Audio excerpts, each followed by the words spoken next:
Hello दोस्तों, मैं ITM कांतनु आप लोगों का बहुत बहुत स्वागत करते हैं हमारे यूट्यूब चैनल साइको आईटीएन पे। हम लोग आज नई सीरीज स्टार्ट करने जा रहे हैं 10th क्लास का मैथ से।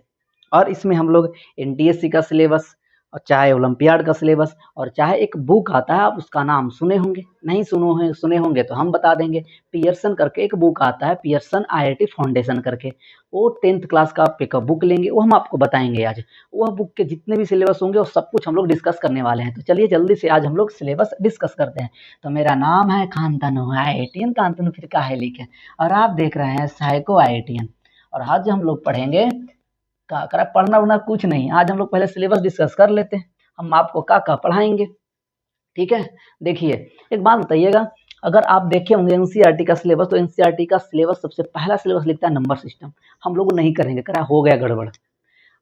हम आपको पढ़ाएंगे कुछ अपने एक डेफिनेट ऑर्डर में। देखो होगा क्या ना, जैसे जो सबसे ज्यादा टफेस्ट टॉपिक और जरा सा लंबा, मतलब कि लेंदी टाइप का, वो बहुत सारा क्लास लगेगा उसमें, वो सबसे पहले टॉपिक्स हम करने वाले हैं। उसमें सबसे पहला टॉपिक्स अलजेब्रा का नाम सुना है आपने? अच्छा, कोई बात नहीं, अलजेब्रा का नाम नहीं सुना है तो हम आपको नाम सुनाएंगे। अलजेब्रा का नाम एक साइंटिस्ट के नाम पे ही पड़ा है। आपको पता है? कह रहा है कुछ पता नहीं मेरा मास्टर। देखो, एक सबसे पहले हम लोग सिलेबस डिस्कस करते हैं। सबसे पहला टॉपिक आप लिखेंगे अलजेब्रा। अलजेब्रा, ठीक है। फिर जब हम लोग अलजेब्रा अलग से स्टार्ट करेंगे तो अलजेब्रा का डेफिनेशन समझेंगे, अलजेब्रा क्या है, अलजेब्रा कैसे पढ़ा जाएगा, वो हर कुछ हम लोग एक एक पार्ट में डिस्कस करने वाले हैं सर। सबसे पहले अगर अलजेब्रा आप लिखेंगे ना, तो अलजेब्रा एक बहुत ही खूबसूरत टॉपिक है।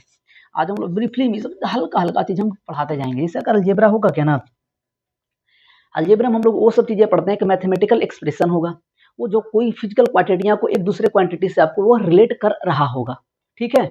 समझ में तो आएगा कुछ नहीं, कोई बात नहीं, बस हम आपको बताते चलते चलते हैं। पहले क्लियर क्या क्या हम लोगों को पढ़ेंगे, उसके बाद जब स्टार्ट करेंगे तो हर एक एक पॉइंट आपको समझ में आएगा। अच्छा, एक बात बताएंगे हमें, जो अलजेब्रा होगा ना, अलजेब्रा में सबसे पहला जो हम लोग टॉपिक्स पढ़ने वाले हैं, उसका नाम पता है क्या है? उसका नाम है पॉलिनोमियल। सबसे बेहतरीन टॉपिक्स होगा, हम लोग यहाँ पे बनाते हैं। देखो जरा, हम लोग कहते हैं, एक बात बता कि अलजेब्रा में सबसे जो हम लोग पहला टॉपिक्स पढ़ने वाले हैं, यहाँ पर सबसे पहला टॉपिक्स पॉलिनोमियल। पॉलिनोमियल, देखो हमें पॉलिनोमियल में क्या क्या पढ़ना है, हम आपको छोटा छोटा चीजें जरा यहाँ पर ब्रीफ में एक्सप्लेन कर देते हैं। होगा क्या ना, पॉलिनोमियल से पहले आप एक चीज पढ़ने वाले हैं, फंक्शन। फंक्शन में होता क्या है, वेरिएबल्स क्या होंगे, कांस्टेंट क्या होंगे, वह किस तरह से रिलेटेड होंगे, जिससे हम कहते हैं क्या आपका अलजेब्रिक एक्सप्रेशन वगैरह, उसी का एप्लीकेशन हम लोग पढ़ने वाले हैं पॉलिनोमियल में।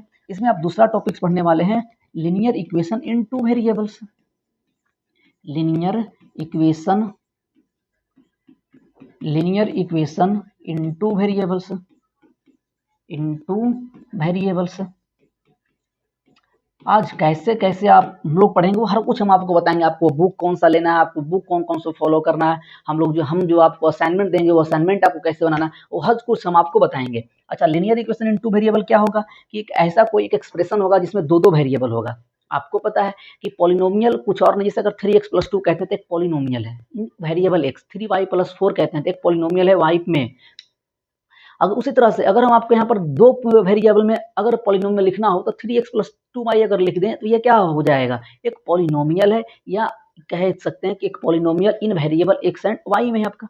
आपको पता होना चाहिए, अगर आपको इक्वेशन बनाना हो तो कुछ और नहीं कहा जाता है, पॉलिनोमियल की वैल्यू अगर 0 के बराबर पुट करते हैं तो वह इक्वेशन बन जाता है। जैसे अगर 3x+2y क्या है, तो ये एक पॉलिनोमियल है, वेरिएबल किसमें, एक्स और वाई में। अगर इसी की वैल्यू अगर आप 0 के बराबर पुट करते हैं तो क्या बन जाता है, वो बन जाता है हमारा इक्वेशन, ठीक है। एक टू वेरिएबल। इसमें जो तीसरा टॉपिक पढ़ने वाले हैं, बहुत बेहतरीन टॉपिक है, जिसका नाम है सीक्वेंस एंड सीरीज। आपने नाम ही नहीं सुना होगा, कोई बात नहीं, हम सिखाएंगे आपको सीक्वेंस एंड सीरीज। देखो, हम आपसे एक सवाल पूछे, हम आपसे बोले ना कि आप बहुत तेज हो, अरे नहीं मास्टर, ये भरम मत मारिएगा, जो भरम नहीं, ये सब भरम नहीं। हर सुख पॉसिबल चीज है कि कुछ भी हो जाए दुनिया में, मगर ये भरम नहीं हो ना सकता है कि हम तेज हैं। अरे हम बताएं, देखो तुम्हें बताओ, हम तुमसे एक ना सीरीज हम आपसे पूछेंगे, हम उसका अगला नंबर आपसे पूछते हैं, देखो तुम फटाक से जवाब दोगे। कह रहा है कैसे, देखो बताओ, 2 4 6, अगला नंबर क्या होगा, 8। हो गया तेज। तो बताओ सीक्वेंस एंड सीरीज। अच्छा, सीक्वेंस एंड सीरीज कुछ और नहीं, अगर हम सीरीज तो थोड़ी देर के लिए आप हटा दीजिए, सीक्वेंस कुछ और नहीं, कलेक्शन ऑफ नंबर्स होता है इन डेफिनिट ऑर्डर। डेफिनिट ऑर्डर का मतलब होगा कि अगर 2 3 नंबर अगर हमें पता हो तो उसके हम चौथे पांचवें लोग नेक्स्ट नंबर अपने मर्जी से फाइंड आउट कर सकते हैं एक डेफिनिट ऑर्डर में। जैसे हमने आपको कहा 5 10 15 20, तो अगला नंबर कौन सा होगा सर, 25 होगा। ठीक उसी तरह से अगर हम आपसे पूछते हैं 3, 6, 9, तो अगर बताओ क्या होगा आपका? सर 12 होगा। अगला हम पूछते हैं आपका बताओ कि 2, 4, 8, 16, 32, तो अगला क्या होगा? 64। आप क्या कर पा रहे थे? किसी नंबर में आप 2 मल्टीप्लाई कर दिए, किसी में आप 2 सब्ट्रैक्ट कर रहे थे, किसी में आप 2 ऐड कर पा रहे थे। मतलब डेफिनिट ऑर्डर का मतलब होता है कि डेफिनिट ऑर्डर का मतलब ये होगा कि आपको अगर नेक्स्ट नंबर निकालना हो तो आप आराम से निकाल सकते हैं। उसमें हम लोग पढ़ते हैं सीक्वेंस। उसके बाद ही आपका आप इसमें नाम सुने होंगे अर्थमेटिक प्रोग्रेशन, तो सीक्वेंस ही प्रोग्रेशन बनेगा। सीक्वेंस ही प्रोग्रेशन बनेगा। सर कैसे बनेगा? तो हम लोग आगे चल के सीखना है। अगर वह सीक्वेंस में कोई डेफिनिट ऑर्डर को फॉलो करे, मतलब प्लस वाला एक हो जाता है, एक माइनस वाला हो जाता है, कुछ भी हो जाए वो वाला, तो एक ऐसे सीक्वेंस को हम लोग प्रोग्रेशन कहते हैं, जो हम लोग आगे चल के सीखेंगे। इसमें हम लोगों को 3 टॉपिक्स पढ़ना होता है। अच्छा, एक बात और हम आपको बताते हैं, जिस टॉपिक्स में हम स्टार लगाएंगे वह टॉपिक्स आपके 10th बोर्ड के सिलेबस में नहीं होगा। ठीक है, वो आपको हम लोग पढ़ने हैं जेई फाउंडेशन के हिसाब से, या फिर एनटीएससी समझ लीजिए, कह दीजिए, वो सबके सिलेबस में वो होता है। ठीक है, तो अगर सीक्वेंस एंड सीरीज में अगर हम आपको हेडिंग अगर डालें, तो इसमें सबसे पहला जो हम लोग टॉपिक पढ़ते हैं वो पढ़ते हैं आपका अरिथमेटिक प्रोग्रेशन, जिसे हम कहते हैं आपका एपी के नाम से जानते हैं। अगर आप पूरा लिखना है तो आप लिख सकते हैं अरिथमेटिक प्रोग्रेशन। ठीक है, चलिए दूसरा लिखते हैं आपका जीपी, इसे बोलते हैं, जीपी का लो लिख ही देते हैं, इसे कहते हैं geometric progression. Geometric progression, geometric progression. आप इसमें जो तीसरा पढ़ने वाले हैं वो पढ़ने वाले हैं आपका एचपी, हार्मोनिक प्रोग्रेशन। ये जो 2 टॉपिक्स होंगे वो बहुत ही ब्रीफ, हल्का हल्का हम लोग इसके बारे में इंट्रोडक्शन लेंगे, क्योंकि आपके 10th के आईआईटी पियर्सन फिजिक्स का मैथ्स का जो बुक लेंगे आप, उसमें यह टॉपिक दिया हुआ है। इसमें आप लिखेंगे आपका यह कुछ और नहीं, ये है आपका harmonic progression. Harmonic progression, harmonic progression. अच्छा, देखो हम यहाँ पर एक स्टार हम ये पे लगा रहे हैं और दूसरा स्टार हम इस पे लगा रहे हैं, मतलब यह दोनों हमारे सिलेबस का हिस्सा नहीं होगा, मतलब 10th क्लास के सिलेबस में। ठीक है, अच्छा, इसमें आपका जो तीसरा टॉपिक पढ़ने वाले हैं आपका सीक्वेंस एंड सीरीज के बाद, आपको पता है quadratic equation, quadratic equation, quadratic equation. आशा आप समझे हो, इसमें समझना कुछ है ही नहीं गुरु। एक बात और काम करेंगे, एक काम आप ना, जो आप कॉपी में लिख रहे हैं, आप नोट्स बना रहे हैं, उसमें कम से कम ना आप मोटा वाला लीजिएगा, जिसमें कम से कम 300 साढ़े 300 पन्ना हो। नहीं तो आप क्या करेंगे ना, 5 रुपये वाला कॉपी लेगा, बतासा जिस पे खाते हो वो वाला ले लोगे, उसमें एक टॉपिक में लिखोगे आपका क्वाड्रेटिक इक्वेशन, दूसरा में लिखोगे ट्रिग्नोमेट्री, तीसरा में लिखोगे आपका क्या, कुछ लिया और लिख देगा, स्टैटिक्स लिख देगा, कुछ भी लिख देगा। तो वो दिक्कत है। आपका एक अच्छा एक नोटबुक बनाइए जिसमें लगभग 400 पन्ने का या 3 साढ़े 300 पन्ने का आपका नोटबुक हो, नोट्स हो, वही आप उसी में आप नोट्स लिखेंगे। ठीक है, तो पहला टॉपिक हम लोगों का अलजेब्रा होता है।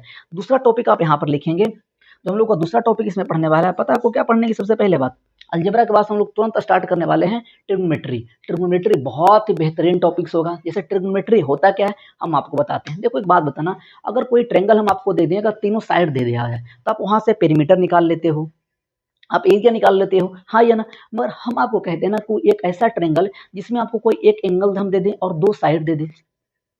ठीक है, मतलब क्या कहता है, ट्रिग्नोमेट्री कुछ और नहीं, वो एक रिलेशन बताता है किसके किसके बीच का, एंगल और साइड्स के बीच का, ताकि अगर हम एंगल पता हो तो उसका साइड्स निकाल ले, हाँ या ना। तो वो चीजें हम लोग पढ़ने वाले हैं ट्रिग्नोमेट्री में। तो यहाँ पर आप दूसरा टॉपिक लिखेंगे आपका trigonometry, trigonometry, trigonometry and trigonometry, इसी में लिखेंगे आपका application of trigonometry, application, application of trigonometry, application of trigonometry. अच्छा, एक बात और आपने सुना होगा, एप्लीकेशन ऑफ ट्रिगोनोमेट्री को दूसरे नाम से जानते हैं, जिसे हम कहते हैं हाइट एंड डिस्टेंस के नाम से भी जानते हैं। गुरु तुम बोल दो जल्दी से, ये वाला का है, ये आपका, इसे हम एक और नाम से जानते हैं हाइट एंड डिस्टेंस। ठीक है, हाइट एंड डिस्टेंस, ऐसा इसका नाम काहे पड़ा, क्योंकि यह बहुत लंबा था और बहुत दूर था, इसलिए इसका नाम रख दिए हाइट एंड डिस्टेंस। ये मास्टर बहुत मजा लेते, क्या करोगे तुम, मजे लो लोगों का, नहीं तो लोग तुम्हारे मजे लेने स्टार्ट कर देंगे, और बड़ा दिक्कत है, लोग तुम्हारे मजे नहीं लेने चाहिए। ठीक है, ये जाओ, तो ये आपका दूसरा टॉपिक था। अच्छा, इसके बाद हम लोग जिस ऑर्डर में हम लिख रहे हैं वही ऑर्डर में हम लोग पढ़ेंगे भी। ठीक है, ये आपका हो गया। तीसरा इसमें आप लोग जो टॉपिक पढ़ने वाले हैं गुरु, पता है तीसरा टॉपिक का नाम कुछ और नहीं, इसमें हम लोग पढ़ने वाले हैं बहुत ही खूबसूरत सा टॉपिक, मेंसुरेशन। क्या पढ़ने वाले हैं? मेंसुरेशन,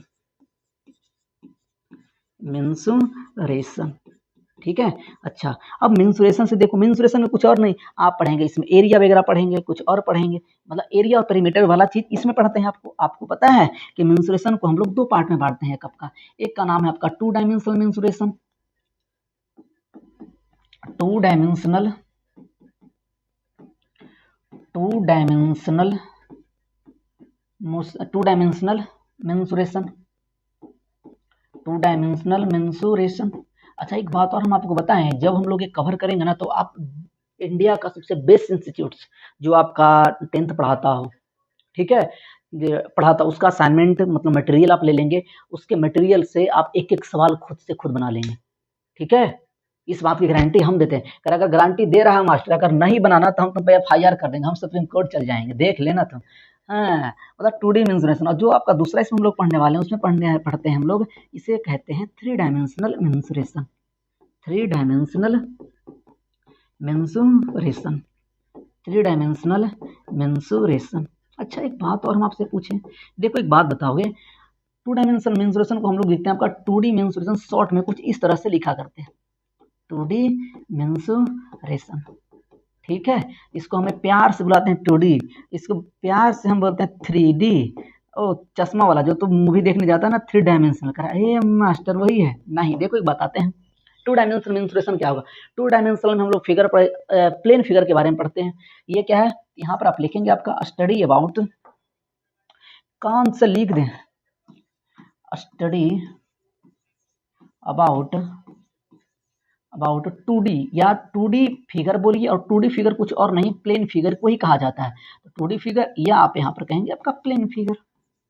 ठीक है, अगर आप एग्जाम्पल के तौर पर देखें, तो जितना भी पॉलीगन है आपका, पॉलीगन सब हम लोग टू डायमेंशनल मेंसुरेशन में पढ़ते हैं। पॉलीगन, पॉलीगन में ही आपका ट्रेंगल आता है, पॉलीगन में ही आपका क्वाड्रिलेटरल आता है, पॉलीगन में ही आपका रेगुलर हेक्सागन आता है, या हेक्सागन।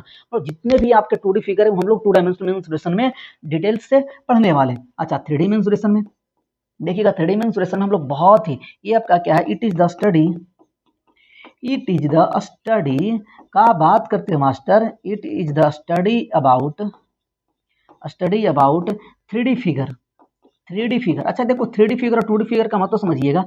एक ना, जिस ये आपका प्लेन बनता है, प्लेन कैसे कॉन्स्टिट्यूट होता है, वो हम लोग जब हम लोग पढ़ेंगे तो डिस्कस करेंगे, चिंता ना, एक एक वर्ड ऐसा, एक एक वर्ड जो होगा वो आपसे हम कभी नहीं कहेंगे कि आप पढ़ करके आना, एक एक वर्ड हम लोग डिस्कस करने वाले हैं, हर वर्ड का मीनिंग, 3D का मतलब क्या, मेंसुरेशन का मतलब क्या, अगर अलजेब्रा पढ़ रहे हैं तो अलजेब्रा का मतलब क्या, अगर वेरिएबल है तो वेरिएबल का मतलब क्या होता है, कांस्टेंट अगर है तो कांस्टेंट का मतलब क्या होता है। करा बहुत बढ़िया मास्टर, बहुत मजा आएगा, है तो बताओ, 3 dimensional study about 3D figure. हाँ, तो हम आपको एक बात बता रहे थे, टू डायमेंशनल फिगर और थ्री डायमेंशनल फिगर का मतलब होता है ना, अगर देखिए, अगर एक प्लेन है आपका जिसके पास सिर्फ और सिर्फ लेंथ और ब्रेथ हो, उसे हम कहते हैं टू डायमेंशनल फिगर कहेंगे।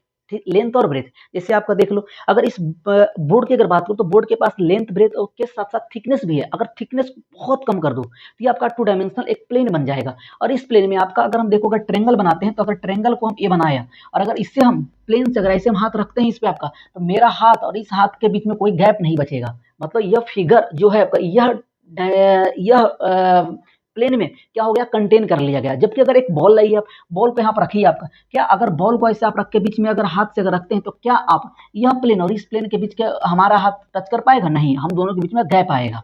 तो उसे हम कहेंगे 3D फिगर कहेंगे, और जिसके पास लेंथ ब्रेथ और हाइट हो, वो हम लोग आगे चल के सीखने वाले हैं। तो अच्छा, इसमें हम लोग पढ़ेंगे क्या क्या, इसमें भी बहुत बेहतरीन बेहतरीन टॉपिक हम लोग करने वाले हैं सर। क्या क्या करें, सबसे पहले तो इसमें हम लोग करेंगे cube and cuboid, cube and cuboid, cuboid, भाया तो उधर चल जाओ, क्यूबॉइड। इसमें दूसरा जो हम लोग टॉपिक करने वाले हैं, वो हम लोग इसमें पढ़ेंगे सिलेंडर, सिलेंडर करा, ये सरेंडर सबसे बढ़िया मास्टर, सिलेंडर। तीसरा जो हम लोग इसमें पढ़ने वाले हैं, पता है आपको क्या पढ़ने वाले हैं, कोन। और इसी में आता है एंड फ्रस्टम, आप लिख भी सकते हैं, कुछ और नहीं, फ्रस्टम कुछ और नहीं सर, वह कटिंग ऑफ कोन होगा। तो हम लोग एक टॉपिक सी मेंसुरेशन में पढ़ेंगे आपका, कटिंग ऑफ सॉलिड्स। ठीक है, वहां पर आपका जब सिलेंडर को कट करेंगे, किस कैसे कैसे कट करेगा, तो सरफेस एरिया कितना जनरेट होगा, वॉल्यूम कितना बढ़ता है घटेगा, वो हर कुछ हम लोग कटिंग ऑफ सॉलिड के नाम से पढ़ते हैं। ठीक है, वो आएगा। तो फ्रस्टम कुछ और नहीं, कटिंग ऑफ कोन ही है आपका। जो हम लोग तीसरा में डिस्कस करने वाले हैं, आपका sphere, sphere and hemisphere, and hemisphere, sphere and hemisphere. अच्छा, ये 3 टॉपिक तो आपने लिख लिया। इसके साथ कहाँ लिखे देखो, वहीं पर आप अगर जगह आता जाए तो वहीं पर लिखते जाइएगा। हम यहाँ पे लिख देते हैं ये 3 टॉपिक्स, हम ये 4 टॉपिक्स हम लोगों के सिलेबस का हिस्सा, मतलब 10th क्लास के बोर्ड में आपको आने वाला है। दूसरा, एक हम बात बताते हैं, इसके साथ जो हम लोग पढ़ने वाले हैं, यहाँ जो भी चीजें लगाएंगे वो स्टार हम खुद ब खुद लगा देंगे। तो इसमें आगे चल के आप जो पढ़ने वाले हैं सर, वो पढ़ने वाले हैं आप, एक नाम है आपने सुना है प्रिज्म, आपने नाम सुना है पिरामिड, सुना है करा नहीं सुना है, तो इस पे आप स्टार लगाएंगे। ये हम लोगों का पियर्सन के बुक का हिस्सा होगा, ठीक है। एनटीएससी, जिससे आपको एनटीएससी वगैरह में भी एक शायद, हाँ इस सब उसमें भी आता होगा, मगर हम लोग हो ना हो आपका जेई का जो सिलेबस है आपका आईआईटी फाउंडेशन में पियर्सन वाला, उस बुक में तो पक्का है, ठीक है। तो ये आपका हो गया कौन सा, मेंसुरेशन। आशा करते हैं आप बहुत मजे ले रहे होंगे, ठीक है। आप जल्दी से नोट डाउन करना, आप जल्दी से नोट डाउन करिएगा। अच्छा, एक बात और हमें बताते हैं कि प्रिज्म और पिरामिड हमें बताइए क्या क्या होता है, जरा कुछ कुछ आपसे हम डिस्कस कर लेते हैं। देखिए, प्रिज्म और पिरामिड, जब आप एक मंदिर का स्ट्रक्चर देखते हैं आपका, तो वो स्ट्रक्चर पिरामिड का स्ट्रक्चर होगा। मतलब एक ऐसा निकला, एक आपका कौन, मतलब जिसके पास अपेक्स पॉइंट हो। तो जो आप ये पढ़ते हैं ना सिलेंडर, वो एक प्रिज्म का हिस्सा होगा। अभी हम बताएं करा गए मास्टर, उसको हम बोलते हैं सर्कुलर बेस्ड प्रिज्म बोलते हैं, ठीक है। अगर आप देखें कोन को देखेंगे ना, तो कोन भी कुछ और नहीं, वह पिरामिड का है। वह जो हम लोग कोन पढ़ते हैं वह होता है आपका कुछ और नहीं, एक पिरामिड जिसका आपका बेस सर्कुलर होता है, तो उसी का नाम हमने कोन देता है। मतलब यह प्रिज्म और पिरामिड से ही, प्रिज्म से निकला सिलेंडर, क्यूब एंड क्यूबॉइड एक टाइप का भी प्रिज्म होगा। अरे वाह मास्टर, आज तक हम नहीं सुने हैं, हम करेंगे। अब बताओ, जो आपका पिरामिड से कौन बना, कौन बना, हाँ या ना। जैसे आपका अगर मान लेते हैं कि एक अपना स्ट्रक्चर मान लीजिए, थी एक क्या है, एक अपने कॉपी ले लीजिए, कॉपी का 4 कोना है आपका वर्टिसेस है, उससे एक लाइन यहाँ से निकाली, एक लाइन यहाँ से, एक लाइन यहाँ से, एक लाइन यहाँ से मिला दीजिए, तो ऊपर आपका एक टोपा जैसा बनेगा, जिसे आप एक्स पॉइंट कहते हैं। तो आपका यह भी एक क्या बना, पिरामिड बना, मगर इस पिरामिड का नाम होगा स्क्वायर बेस पिरामिड। आशा कर रहे हैं आप समझ पा रहे होंगे। तो ये हम लोगों का तीसरा टॉपिक था। आइए चौथा टॉपिक पे, आप हम लोग हेडिंग, हाँ यहाँ पर हमने स्टार लगा दिया, मतलब प्रिज्म और पिरामिड हम लोगों के 10th के बोर्ड का सिलेबस का हिस्सा नहीं होगा। आ जाओ आगे देखो, चौथा में हम लोग लिख रहे हैं। चौथा में जो हम लोग पढ़ने वाले हैं आपका, हमने पहला कौन सा पढ़ा, अलजेब्रा। दूसरा हमने पढ़ा ट्रिग्नोमेट्री, और उसके साथ करा पढ़े कहाँ, अभी तो लिखवाए हो मास्टर, सही बात है, ट्रिग्नोमेट्री एंड इट्स एप्लीकेशन हम लोगों ने दूसरा लिखा। तीसरा हम लोगों ने क्या पढ़ा, तीसरा हम लोगों ने लिखा मेंसुरेशन। चौथा में जो हम लोग पढ़ने वाले हैं जियोमेट्री, बहुत ही बेहतरीन टॉपिक है, चुपके से मकान में तुम्हें बताते हैं जियोमेट्री, ठीक है, जियोमेट्री। अच्छा, एक बहुत देखेंगे आपका, जो ज्योमेट्री हम लोग पढ़ेंगे तो इसको 3 पार्ट में करके पढ़ेंगे। एक तो जो सिंपल आप लोग ज्योमेट्री पढ़ते हैं आपका, वही थ्योरम वगैरह से रिलेटेड, वो आपका एक ज्योमेट्री हम लोग पढ़ेंगे। साथ में आपने कोऑर्डिनेट सिस्टम का नाम सुना है, कोऑर्डिनेट ज्योमेट्री, एक आपका वो पढ़ेंगे, कोऑर्डिनेट ज्योमेट्री। अच्छा, कोऑर्डिनेट ज्योमेट्री। एक बात और बताइएगा हमें, तीसरा जो नंबर का आपका हो कोऑर्डिनेट ज्योमेट्री में, वो आपका कंस्ट्रक्शन का आपने नाम सुना है। हम लोग कंस्ट्रक्शन में ही वहां पर सीखेंगे, मतलब कहाँ, ज्योमेट्री टॉपिक में कंस्ट्रक्शन, कंस्ट्रक्शन, ठीक है। जिस ऑर्डर में हम लिख रहे हैं वही ऑर्डर हम लोग फॉलो भी करेंगे, क्योंकि जैसे जैसे बेहतरीन बेहतरीन टॉपिक आता जाएगा, सबसे जो अच्छा टॉपिक और सबसे बेहतरीन वो सबसे पहले पढ़ेंगे, ठीक है। आइए, आपका जो हम लोग 5वां टॉपिक लिखने वाले हैं, इसमें 5वां लोग जो टॉपिक्स पढ़ने वाले होंगे, पता है आपको क्या, स्टैटिस्टिक एंड प्रोबेबिलिटी। स्टैटिस्टिक्स नाम भी इतना खतरनाक है कि स्टैटिस्टिक्स, बाप रे बाप, परा निकाल दे बिहार बोर्ड वाले का। Statistics and probability, and probability, पूरा बिलिटी से पढ़ देना तुम एक दिन, ठीक है, पूरा बिलिटी पढ़ेंगे, ठीक है। प्रोबेबिलिटी, स्टैटिक्स बेटा हम कुछ और नहीं है, आपका स्टडी अबाउट डेटा है। आपका डेटा को हम किस तरह से अरेंज करते हैं, आपका उसका मीन क्या होगा, मीडियन क्या होगा, मोड क्या होगा, फिर तीनों का रिलेशन क्या होगा, वो वगैरह हम लोग कहाँ पढ़ते हैं, आपका फ्रीक्वेंसी क्या होगा, तो वो सब चीजें हम लोग पढ़ते हैं स्टैटिक्स में, ठीक है। और प्रोबेबिलिटी आपको तो पता है, आपको पता है प्रोबेबिलिटी कहाँ से बना है, सब जुआरियों ने बनाया इसे। एक ना एक कंट्री हुआ करता, उसका कंट्री का नाम था, देखो हम भूल रहे हैं, वो गैम्बलिंग खेला करता था, खूब जुआरी था वहाँ लोग का, उसी से वहीं से ये बना है प्रोबेबिलिटी। ये सोच रहा हूँ मैं इसमें ठोक दिया है, ठीक है, स्टैटिक्स एंड प्रोबेबिलिटी। अच्छा, हम लोग एक जो टॉपिक पढ़ने वाले हैं, इसमें आपको पता है क्या है, जो हम लोग सबसे आखिरी टॉपिक होगा वो होगा हमारा होगा नंबर सिस्टम। नंबर कह रहा है सबसे पहला टॉपिक मास्टर सबसे लास्ट में करवाया है, कोई बात, नंबर सिस्टम हम लोग अच्छे से करेंगे। एक सेकंड आप वेट करेंगे इसका,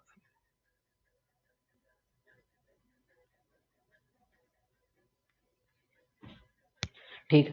अच्छा एक बात और बताइए हमें, तो ये हम लोग का सिलेबस किसका हिस्सा है? जिसमें हमने स्टार लगाया वो सिर्फ़ और सिर्फ़ पियर्सन के बुक में आपको देखने को मिलेगा। बाकी हम लोग ये वाले सिलेबस पूरे कंप्लीट करेंगे और ये जो स्टार लगा हुआ है उसके विदाउट स्टार वाले टॉपिक्स हम लोगों को जेईई 10th के बोर्ड का सिलेबस का हिस्सा आप मानेंगे। ठीक है? दूसरा काम आप क्या करेंगे, देखो हम लोग तो सिलेबस डिस्कस कर लिए, मगर आपको पता हमने बोला भी है कि एनटीएससी का सिलेबस इसके साथ कुछ और है। जैसे देखो एनटीएससी का सिलेबस जब आप पढ़ेंगे ना वहाँ पर मैथ्स में, तो हम लोग मैथ्स को 2 हिस्सों में करके पढ़ा करते हैं। ठीक है? मैथ्स को आपको पता है का बात करते हैं मैथ, एक जो आपका एडवांस मैथ्स जिसे बोला करते हैं, ठीक है? एडवांस्ड मैथ्स, ठीक है? जो अभी ऑलरेडी आपने जो सिलेबस हमें लिखा है आपका, वही वाला, ठीक है? वो कुछ और नहीं, उसे हम एडवांस मैथ्स के नाम से जानते हैं। अच्छा, जो आपका एक दूसरा होता है जिसे हम कहते हैं कॉमर्शियल मैथमेटिक्स, ठीक है? कॉमर्शियल मैथमेटिक्स, आपको पता है कॉमर्शियल मैथमेटिक्स का दूसरा नाम से भी जानते हैं, पता क्या है?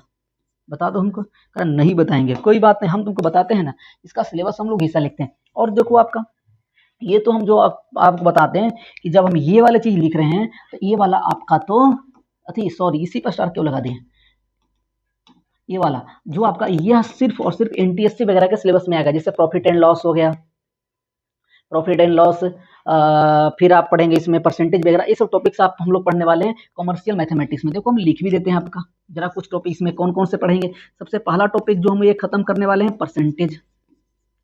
परसेंटेज में लोग क्या पढ़ेंगे, तो वही परसेंटेज कि अगर भाई इस बार क्लास में 15 बच्चा है तो 4 बच्चा मूवी देखने भाग गया, तो बताओ कितना परसेंट बच्चा भागी हो, वो सब चीजें हम लोग पढ़ेंगे परसेंटेज में। दूसरा इसमें लोग पढ़ने वाले हैं profit and loss. Profit and loss, जैसे आप जाते हैं मार्केट और आपको 10 रुपया का सामान कोई 15 रुपये में बेच दे, तो आपको हो गया घाटा और सामने वाला को हो गया प्रॉफिट, उसे हम प्रॉफिट एंड लॉस वहां पे पढ़ते हैं। देखो प्रॉफिट लिखे हैं, प्रॉफिट एंड लॉस। तीसरा जो हम लोग पढ़ने वाले हैं आपका इंटरेस्ट, बड़ा करा ये मास्टर इंटरेस्ट, जो तुम्हारा इंटरेस्ट जिसमें उसका उसके बारे में नहीं, तुम्हारा इंटरेस्ट तो बहुत है कुछ में है, बकैती करने में खूब इंटरेस्ट तुम्हें लगता है। देखो इंटरेस्ट में हमें समझते हैं, होता है क्या, सूदखोरी आपका नाम एक में सुना होगा आपने, गांव घर में बड़ा ही सब यूज करता है, सूद पे पैसा ले आओ। सूद का मतलब होता है इंटरेस्ट ले दे करके, अगर बात करो इंग्लिश में तब। अगर हम आपसे कहते हैं अगर जैसे हम कहते हैं 10% इंटरेस्ट पे हम आपको पैसा दे रहे हैं, तो वो आपका वो 2 तरह से कैलकुलेट होता है, एक आपका कंपाउंडेड और एक हाँ कंपाउंडेड, और एक दूसरा होता है आपका सिंपल इंटरेस्ट वाला। सिंपल इंटरेस्ट में कुछ और नहीं होता कि अगर आपको कहता है कि 10% पर एनम का मतलब हो गया कि 10% अगर 100 रुपया आप उससे लेंगे तो एक साल में उसे 10 रुपया एज इंटरेस्ट आपको एक्स्ट्रा देना पड़ेगा। ये कहता है सिंपल इंटरेस्ट। अब मान लो किसी को ना लत लग गया कि हमारा भैया पैसा ज्यादा चाहिए इंटरेस्ट, हम खूब कमाना चाहते हैं, तो वो क्या करेगा, वो देगा आपको कंपाउंड पे। ठीक है, वो क्या करेगा, जैसे अगर हम कहते हैं कि 10% कंपाउंड पे आपको हम इंटरेस्ट पे पैसा दिए, तो हम क्या करेंगे तुमसे 1,000 रुपया मान लिए तुम्हें हम दिए, करा दे दो पहले तब बात करना। हमने मान लिया कि तुम्हें 1,000 रुपया दे दिए, ठीक है, तुम्हें मोदी जी कह दिए कि 15 लाख रुपया हम तुम्हें दे रहे हैं, तो तुम्हें मान लिया, और हम तुम्हें 1,000 रुपया देने के लिए कह दिए तो तुम मान ही नहीं रहे होगे। ठीक है, तो हमने कहा ना कि 10% पे हमने तुम्हें 1,000 रुपया दिया एज ए कंपाउंड। होगा क्या ना, जब पहला ईयर कंप्लीट होगा तो हमसे 1,000 का 10% कितना होता है, तो सर 100 रुपया होगा। वह 100 रुपया हम आपसे तो लेंगे ही लेंगे, अगर अगले साल 1 साल और अगर बढ़ेगा ना, तो अगले साल पे हम क्या करेंगे, आपका सुनना ध्यान से, 1,000 रुपया हम तो ब्याज ही लेंगे, इंटरेस्ट लेंगे ही लेंगे, साथ में जो आपका इंटरेस्ट बना था ना 100 रुपया, उस पर जो 10% हम लेंगे, मतलब इंटरेस्ट पर इंटरेस्ट जो होता है वो आपका कंपाउंड इंटरेस्ट कहलाता है। उसी तरह से तो हम कहते हैं सकते हैं कि इंटरेस्ट हम लोग 2 चीजों में पढ़ेंगे, एक आपका सिंपल इंटरेस्ट, सिंपल इंटरेस्ट, और दूसरा आपका compound interest, compound interest, compound interest, compound interest, ये हमारा तीसरा टॉपिक होगा। इससे बात यहां लिख देते हैं आपका। तो चौथा इसमें हम लोग पढ़ने वाले हैं ratio and proportion, ratio and proportion. अच्छा, जो भी चीजें हम ये लोग कॉमर्शियल मैथमेटिक्स पढ़ेंगे ना, वो हम एज ए ऑब्जेक्टिव अप्रोच पढ़ने वाले हैं, क्योंकि आपका जो भी एग्जाम आप देंगे वहां पर आपका ऑब्जेक्टिव में ही आते हैं, आंसर आते हैं, तो आप डिटेल्स में अगर बनाएंगे, अगर जैसे हम आपसे एक सवाल पूछ लेते हैं, मान लो आपसे पूछे कि 500 रुपया हम थी 5, अरे भैया तो ऐसा क्या लिखा रहा है, 550 रुपया हमने आपको दिया एज इंटरेस्ट पे, सिंपल इंटरेस्ट ही मान लेना, मान लेते हैं आप कितना 10% पे, और आपको हमने दिया 4 साल के लिए, तो आप बताओ इसका इंटरेस्ट कितना होगा। अब कोई निकाल कैसे निकालें, P into R into T बटा 100 हम निकालेंगे सिंपल इंटरेस्ट, तो तू 1 नंबर का बकायदा आदमी है। तुम्हारा कुछ नहीं हो सकता फिर कंपटीशन में, ठीक है। तो कैसे होगा, 30% डायरेक्ट इसका आप निकालेंगे, बताओ कितना, 165 रुपया आ जाएगा, 165 रुपीज, वो हम आपको बताएंगे, उस हिसाब से हम लोग पढ़ने वाले हैं। रेस्टोरेंट प्रपोर्शन, जिसमें 5वां टॉपिक पढ़ने वाले हैं, गुरु पता है आपको क्या पढ़ने वाले हैं, अरे आप ही बताओ। देखो इसमें जो पढ़ने वाले हैं आपका, उसका नाम क्या है, पार्टनरशिप जिसे कहेंगे, आप लिखिए आपका पार्टनरशिप। अब देखो यहाँ पर ए से डबल ई होता है कि आई पी होता, तुम समझना, हमारा अंग्रेजी बहुत बड़ा कमजोर भाव, ठीक है। एक बात बताओ, देखो पार्टनरशिप हम आपको उसमें हमें क्या क्या पढ़ना होगा। पार्टनरशिप में यहाँ पर 2 तरह का पार्टनर हुआ, कहेगा ना, जैसे कि हम कहते हैं कि भैया कुछ पैसा हमें दे दो और तुम कुछ पैसा दे दो, हम दोनों मिलकर एक बिजनेस स्टार्ट करते हैं। तो बिजनेस जब स्टार्ट करेंगे तो मतलब हमने कुछ इन्वेस्टमेंट किया, और जो प्रॉफिट होगा वह इन्वेस्टमेंट के जितना हमने अमाउंट हमने इन्वेस्ट किया था उसी के रेशियो में वो बढ़ता है, आगे चल के सीखेंगे हम लोग। और उसमें आपका 2 तरह का पार्टनर होगा, एक आपका स्लीपिंग पार्टनर, एक आपका एक्टिव पार्टनर भी हुआ करता है। जैसे स्लीपिंग और पार्टनर आया कहाँ से, मान लो कि एक के पास दिमाग है, दूसरे के पास पैसा है, 2 आदमी है, एक के पास सिर्फ और सिर्फ दिमाग है, उसके पास पैसा नहीं है, दूसरे के पास दिमाग है तो पैसा नहीं है, मतलब समझ पा रहे हो, दोनों आदमी के पास। तो उसने, जो दिमाग वाला आदमी था, उसने कहा ना कि भैया तुम हमको पैसा दे दो, हम बिजनेस करेंगे, और जो प्रॉफिट होगा हम तुम्हें कुछ ना कुछ, हम तुम्हें वहाँ तुम्हें हम प्रॉफिट में कुछ हिस्सा देंगे। तो यहाँ पर जो सिर्फ पैसा लगाया वो हो गया स्लीपिंग पार्टनर, मतलब वो पर फील्ड पर उतर कर काम नहीं करेगा, और जो पैसा लगाया जिसके पास दिमाग था वो फील्ड पर उतर करके काम करेगा, वो हो गया आपका एक्टिव पार्टनर। हाँ, वह बदले में आपका कुछ एक्स्ट्रा हिस्सा लेता है, जो आपका काम करेगा फील्ड पर उतर कर, तो वो आपका पार्टनरशिप में हम लोगों को पढ़ना होता है। ये हमारा टॉपिक था कौन सा, समझ पा रहे हो आपका, ये था हम लोग का एनटीएससी का सिलेबस का हिस्सा। तो जरा आ जाओ आगे, और हम लोग जरा आज कुछ हम चीज़ें आपको पढ़ाते हैं, एकदम बहुत छोटा छोटा चीज़, और हम लोग कल से फिर से बहुत तेज आ जाएंगे। तो जरा हेडिंग डालिए आप गुरु कि आपका some basics concepts about algebra, some basics concepts, some basics concepts about algebra, algebra. तुमने एक नाम सुना है करा क्या, एक नाम बताओ हमको कि तो वेरिएबल्स ऑफ कांस्टेंट का नाम तो क्या सुने हो। अरे सुने तो बहुत कुछ है मास्टर, बस तुम्हें बताने का मन नहीं करता हमारा, हमार दिल दुखल बा। देखो इधर एक बात बताओ, हमने पहला क्या, हमने इसे कहते हैं आपका वेरिएबल, और आपने एक नाम सुना होगा कांस्टेंट। पहले कांस्टेंट ही तुम बता दो, हमें कांस्टेंट बता दो, कांस्टेंट क्या होता है, तो जरा कांस्टेंट का डेफिनेशन में बता। अच्छा हाँ, तुम्हें हम तो कुछ बताए ही नहीं, पहले हम करा वाह मास्टर बताए नहीं, हम भूल ही गए। आपको एक काम करना है, आप एक तो नोटबुक हम बता दिए कि आप कम से कम 300-350 पन्ना वाले ही आप नोटबुक में लिखा करिए, नहीं तो बकैतीगिरी करने के अलावा कुछ नहीं होगा। नोट्स खुद से बनाना, आपको हम पीडीएफ जरूर इसका प्रोवाइड कर देंगे, मगर पीडीएफ से आपका काम नहीं चलना, खुद से नोट्स बनाना। और दूसरी बात, आप पियर्सन का एक बुक ले लेंगे 10th क्लास का, आईआईटी फाउंडेशन करके एक बुक आता है 10th क्लास का, ठीक है। उसके साथ साथ आप एक मॉक प्रैक्टिस सेट भी आता है पियर्सन का, ठीक है, प्रैक्टिस सेट आप अमेजोन पे सर्च कर सकते हैं, 10th क्लास का वो मिल जाएगा आपको, एक वो लेना। साथ में हम आपको कुछ डीपीपी हर दिन दिया करेंगे, वो डीपीपी आपको कैसे मिलेगा वो आपको अगली क्लास में बता दिया जाएगा, ठीक है। तीसरी बात, आपसे कुछ बात करने वाले थे, अगर आप भूल गए, हाँ, और बोर्ड के लिए आप जो मर्जी है आपका, आप आर डी शर्मा ले सकते हैं, आर एच शर्मा लेना है, रत्ना सागर लेना, आपको जो बुक पसंद करे, आपको जो कंफर्टेबल फील करो, वो एक चुपचाप बुक उठा करके रख लेना, ठीक है, वो बोर्ड के लिए। तो इससे ज़्यादा आपको कुछ करना भी नहीं है। अगर चाहो तो, अगर बोर्ड के लिए जो हमने बुक बताया अगर नहीं भी लेते हो तब भी आपका काम चल जाएगा, क्योंकि हम आपको असाइनमेंट जो देने वाले हैं डीपीपी के माध्यम से, जिसे कहते हैं डेली प्रैक्टिस पराबलम, वो कहेंगे आप उससे कर सकते हो, ठीक है। बाकी कोई दिक्कत हो तो हमारे दी हुए व्हाट्सएप नंबर पे बाकायदे खूब किया जाएगा, ठीक है। आ जाओ, तो पहले बताओ कांस्टेंट का नाम तुम सुने हो, अगर सुने तो जरूर है, हम आपको बताते हैं कि एक आपका सिंबल होगा जो आपका एक फिक्स्ड वैल्यू रखेगा। तो हम यहाँ से पहले डिफिनेशन जरा लिखिए, हम आपको समझाने की कोशिश फिर करते हैं। अ सिंबल तुम देखो ऐसे लिखाओगे तो बहुत गलत बात है। A symbol having fixed numerical value, having fixed numerical value is known as constant,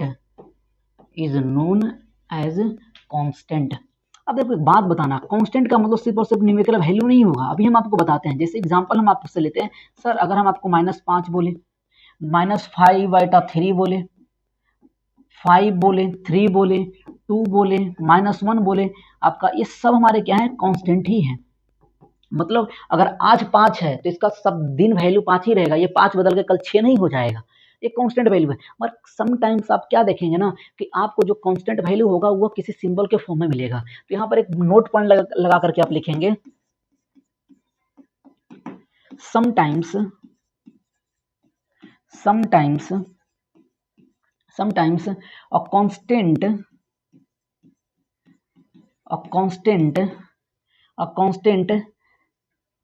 a constant is represented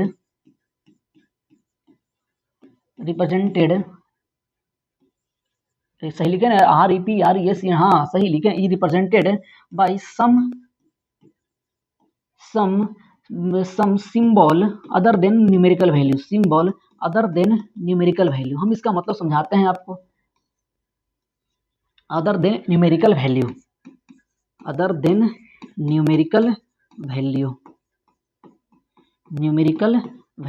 जैसे एक बात हम आपसे पूछेंगे, ये सब कुछ हम लोग डिस्कस कर रहे हैं, ठीक है, हल्का आप बस आसान एकदम आराम से इत्मीनान से एकदम बैठ जाओ, चुपचाप कंसंट्रेशन के साथ एकदम ऐसे, और चुपचाप अपना दिमाग फोन पे रखो, देखो नहीं कैसे समझ में आएगा।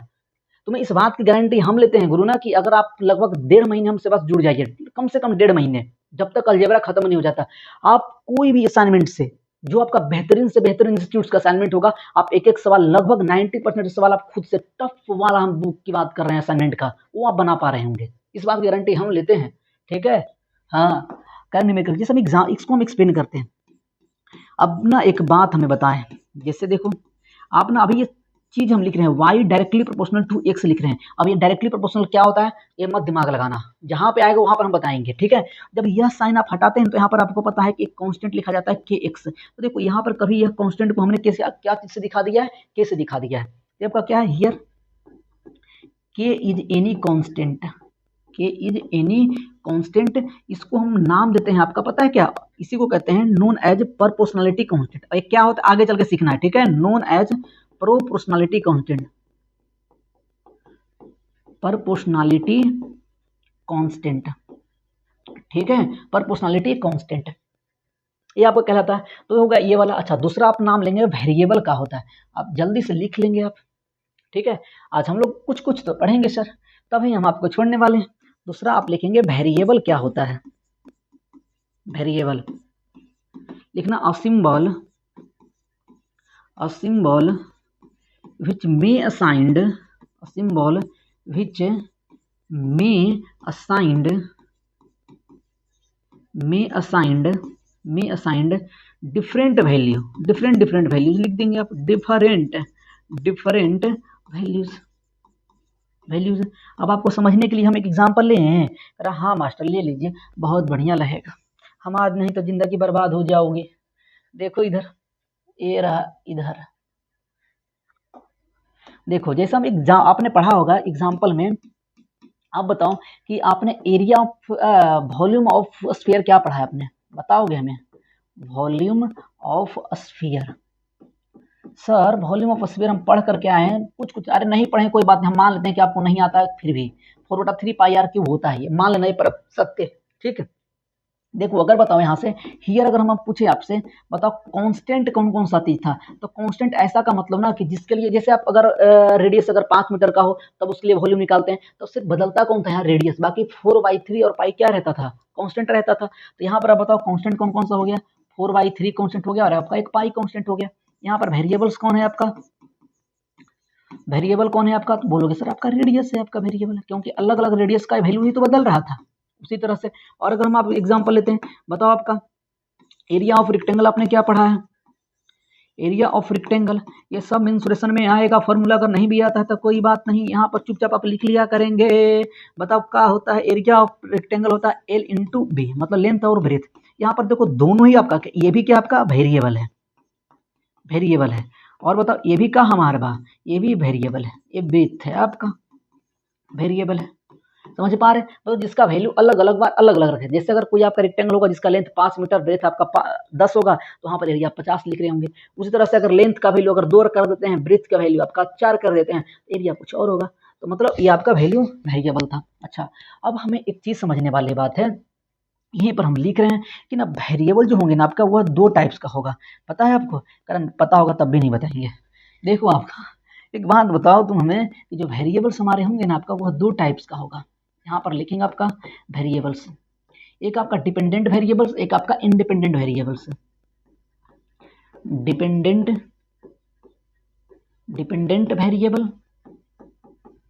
वेरिएबल्स और दूसरा आपका इंडिपेंडेंट वेरिएबल्स।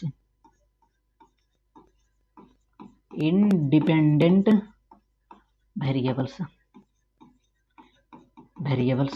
ठीक है।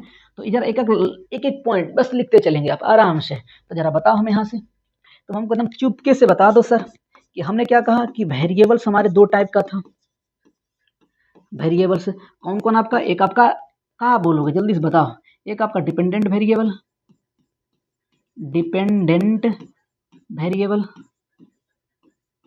और दूसरा आपका independent variable.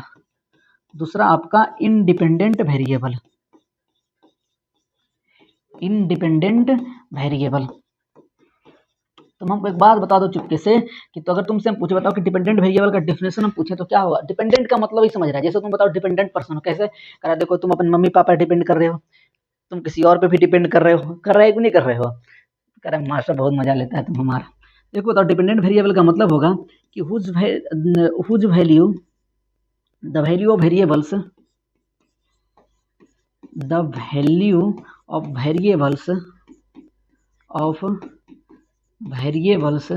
Depends upon other variable. अभी चुपचाप रहना, तुम कुछ मत करना आपका। Depends the value of variable depends upon other variable, ठीक है, अदर वेरिएबल। अच्छा आपका डिपेंडेंट इंडिपेंडेंट में आप लिख लेंगे यहाँ से चुपके से एकदम बता दो हमको। तुम भैया ऊपर आ जाओ, यही तो मजा है। तुम हमको बता दो कि इंडिपेंडेंट वेरिएबल क्या लिखेंगे, द वैल्यू ऑफ वेरिएबल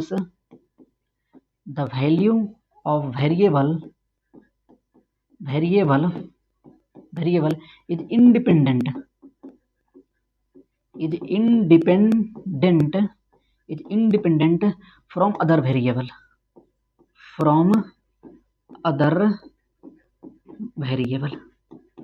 अरे बुझाया तो कुछ नहीं, और इसी को बुझाने के लिए हम लोग फंक्शन पढ़ने वाले हैं अभी, बेसिक्स अबाउट फंक्शन, अभी एकदम मजा ला देंगे, ठीक है। तो एक बात चले बताओ हमें, हम तुमसे एक्सप्लेन करते हैं कि सर वेरिएबल डिपेंडेंट वेरिएबल और इंडिपेंडेंट वेरिएबल का मतलब क्या होता है। देखो जरा तुमसे एक चीज पूछ रहे हैं और तुम हमको बताओगे कि अगर हम यहाँ से बात करें क्या लिख लें, हम बताओ कि हम तुमसे कहते हैं कि बताओ कि एरिया ऑफ सर्कल ही तुम लिखो, चलो एरिया ऑफ सर्कल। देखो यहाँ पर एरिया ऑफ सर्कल को ना हम ए लिखा कर रहे हैं और इसका वैल्यू होता है आपका कह रहा है 2 पाई आर, गधेड़ा pi r square, 2 pi r circumference होता है, ठीक है, पाई आर स्क्वायर। अब एक बात देखना, सुनना मेरी बात, हम तुमसे कह रहे हैं ना कि एरिया का वैल्यू हमने क्या कहा आपका पाई आर स्क्वायर।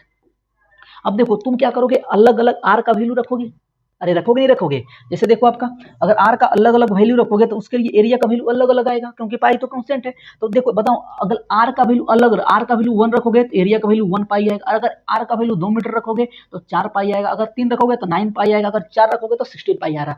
मतलब आर का वैल्यू अलग अलग रखने पे ए का वैल्यू आर पे डिपेंड कर रहा था। तो चुपके से एक बात बता दो, ये जो हमारा का हो गया, ये हमारा हो गया इंडिपेंडेंट वेरिएबल की dependent, sorry sir dependent variable, ये हमारा क्या हो गया डिपेंडेंट वेरिएबल। और तुम एक बात और बताओगे हमें, यहाँ पर जो आर था आपका, आर का हुआ इंडिपेंडेंट कर रहा है। अच्छा सर इंडिपेंडेंट वेरिएबल कैसे हुआ, देखो आर की वैल्यू हम पे डिपेंड कर रहा था, क्या यहाँ पर वेरिएबल सिर्फ और सिर्फ एरिया था, मतलब ए और आर था, क्या आर का वैल्यू ए पे डिपेंड कर रहा था। अरे सर कर नहीं रहा है, हम ना क्या करते हैं ना, हम पहले एरिया को ही मान लेते हैं, एरिया इज इक्वल टू 10 होगा तो आर का वैल्यू कुछ और होगा, अगर एरिया का 15 होगा तो आर का वैल्यू कुछ और होगा। तो दिमाग मत लगाना, अभी एलएचएस वाले को तुम खुद के लिए भी कह देना इंडिपेंडेंट मतलब सामने वाले पे फंक्शन है, अभी आगे सीखेंगे हम लेती चीजें, फिलहाल की जो पढ़ा रहे हैं वो पढ़ते चलना, क्योंकि तुम्हारा दिमाग है कुरफाती, तुम कुछ और सोचोगे। सर ऐसा बात है ना, तो हम ऐसा करते हैं कि हम एरिया का वैल्यू 15 रख देते हैं तो आर का वैल्यू कुछ और आएगा, अगर एरिया का वैल्यू हम 16 रख देते हैं तो आर का वैल्यू कुछ और आएगा। तब तो हम कह सकते हैं कि आर का वैल्यू हो गया डिपेंडेंट और आपका ए हो गया इंडिपेंडेंट।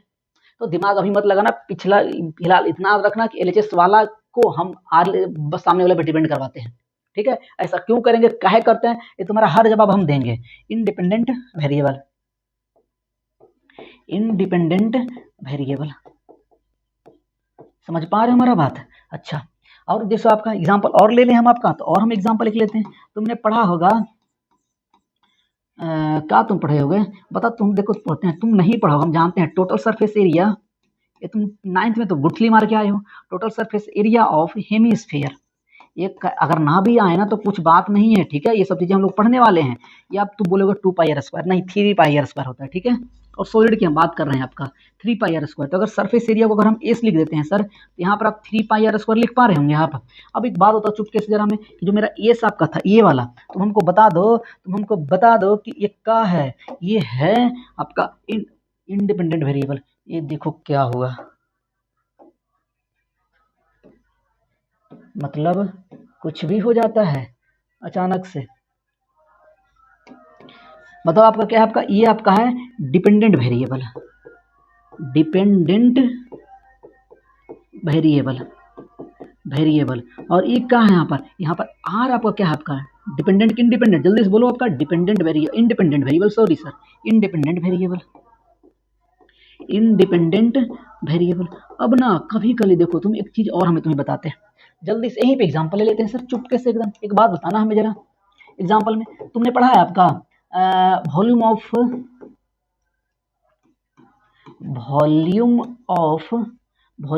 सिलेंडर को हम भी लिखा कर रहे हैं, ठीक है, इज इक्वल टू आपने पढ़ा होगा πr²h। तब यहाँ पर देखो, यहाँ पर इंडिपेंडेंट वेरिएबल आपका दो था, आर और एच था, ठीक है। ये आपका जो आपका भी है, ये आपका नाम है आपका, इससे कहोगे डिपेंडेंट वेरिएबल,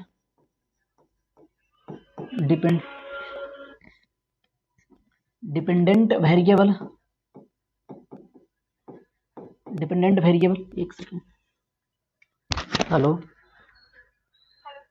छोटे, हम 10 मिनट में बात करते हैं आपसे। डिपेंडेंट वेरिएबल क्यों, क्योंकि यहाँ पर बोलेंगे बिकॉज भी depends on R and H. और चुपके से तुम ये बता दो जरा, ये आपका आर और ये आपका एच, ये दोनों का दोनों का है, ये दोनों का दोनों आपका इंडिपेंडेंट वेरिएबल है, ये दोनों का दोनों आपका